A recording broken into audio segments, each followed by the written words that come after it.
రుణమాఫీ అని చెప్పి మోసం చేసినందుకు 2500 అని చెప్పి మోసం చేసినందుకు 6 గ్యారెంటీలు ఎత్తగొట్టినందుకు పక్కనే ఉన్న కొడంగల్ నియోజకవర్గంలో మా భూమి మేము ఇయ్యము అన్న పాపానికి మా భూమి మాకే ఉండాలి అట్లెట్లా గుంజుకుంటావు నువ్వు అని అడిగితే 40 మంది రైతులను తీసుకుపోయి జైల్లో పెట్టిండు 40 రోజుల పాటు.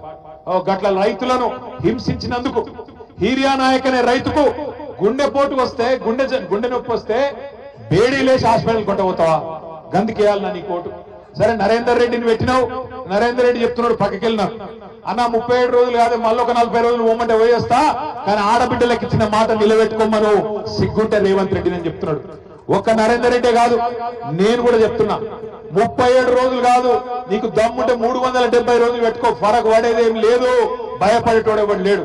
కానీ నువ్వు ఇచ్చిన ప్రతి మాట నిలబెట్టుకో, నువ్వు ఇచ్చిన ప్రతి హామీ ప్రజలకు ఇచ్చింది నిలబెట్టుకో. నిలబెట్టుకోకపోతే మేము అడుగుతూనే ఉంటాం, ఎంటాడుతూనే ఉంటాం. రైతుల తరఫున ఆడబిడ్డల తరఫున పేద ముసలి వాళ్ళ తరఫున కొట్లాడుతూనే ఉంటాం. ఆఖరికి ముసలిలను కూడా మోసం చేసిండు. అవ్వా నీకు కేసీఆర్ ని ఒక్కరికే ఇస్తుండు ఇంట్లో 2000, నేను అవ్వకు తాతకి ఇద్దరికి ఇస్తా, ఆయన 2000 ఇస్తుండు, నేను 4000 ఇస్తా అన్నాడు. ఒక్కరికి ఇస్తుండు కేసీఆర్, నేను ఇద్దరికి ఇస్తా అని చెప్పిండు. ప్రభుత్వ ఉద్యోగుల తల్లిదండ్రులు ఉంటే వాళ్ళకు కూడా ఇస్తా అని చెప్పిండు. వస్తున్నాయా మరి 4000? ముసలోళ్ళు చెప్పాలి వస్తున్నాయా 4000? ఎక్కడ 4000 ఎక్కడ ఉన్న 2000 2 నెలలకు కొట్టిండు.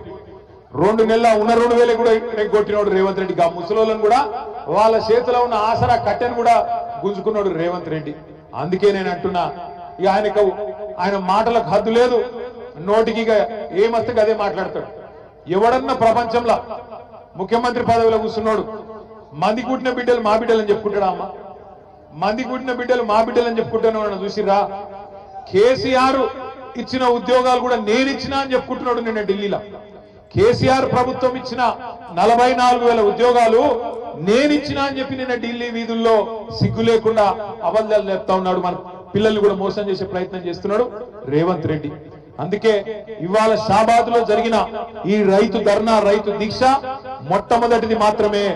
రేవంత్ రెడ్డి ప్రభుత్వానికి మేము చేసే విజ్ఞప్తి 26 జనవరి నుంచి నువ్వే చెప్పినావు 15,000 అనే మాట, బరాబర్ 15,000 ఇయ్యాలి. కౌలు రైతులకు కూడా ఇస్తా అని చెప్పినావు. 22 లక్షల మంది కౌలు రైతులకు నేను రైతు బంధు ఇస్తా అని చెప్పినావు. భూ యజమానులకు అలగిస్తా, కౌలు రైతులకు అలగిస్తా అని నువ్వే చెప్పినావు. మాట నిలబెట్టుకోవాలి. కౌలుదారులకు కూడా నువ్వు చెప్పినట్టు 15,000 ఇయ్యాలి. అదే విధంగా నువ్వు ఇంకో మాట ఇచ్చినావు, భూమి జాగా లేనోళ్లకు రైతు కూలీలకు నెలకు 1000 రూపాయలు చొప్పున సంవత్సరానికి 12,000 ఇస్తా అని చెప్పినావు. బరాబర్ రైతు కూలీలకు కూడా 12,000 రూపాయలు ఇచ్చి తీరాలి. రైతు కూలీలకు ఇయ్యాలి, కౌలు రైతులకు ఇయ్యాలి, భూ యజమానులకు ఇయ్యాలి. ఆ రోజు రేవంత్ రెడ్డి ఒక డైలాగ్ కొట్టిండు, 2 పంటలకు కాదు 3 పంటలకు ఇయ్యాలన్నాడు. 2 పంటలకు కాదు 3 పంటలకు రైతు బంధు ఇయ్యాలన్నాడు.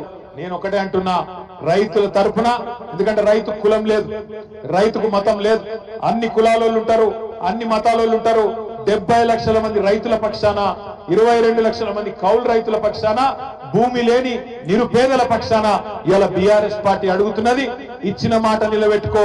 ఇయ్యకపోతే నిలబెట్టుకోకపోతే రేపు స్థానిక సంస్థల ఎన్నికలనే కాదు మళ్ళీ ఎలక్షన్లు ఎప్పుడు వచ్చినా తప్పకుండా ఈపు చింతపండు చేసే బాధ్యత మా ఆడబిడ్డలు మా రైతు బిడ్డలే తీసుకుంటారనే మాట కూడా విజ్ఞప్తి చేస్తా ఉన్నా.